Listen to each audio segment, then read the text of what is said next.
So about a month ago I did a video on a leak on this McQuay turbo core chiller. Remember, we had a leak at the top of the flange here. So today is leak fix day. I took the elbow off the compressor, just captured the top so it wouldn't swing. Then I got the little rope choke there, little chain fall choke in this elbow, this pipe. And yeah, took the bolts apart. Here's the check valve. This is the top. And that's the area that was leaking. There's the check valve action. Alright, so when you put this back on, make sure you put it on the right way. That's the top. So we'll put some new gaskets on.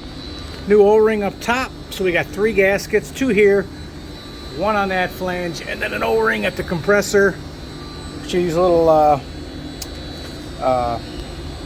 Dow O-ring grease, and torque everything back. Yeah, so that's it. That's all I got. Not too bad of a job. I haven't taken these apart yet, but it come apart real easy. You just got to capture the weight of this pipe, you know. And I think this is a pretty good idea, pretty good way to do it.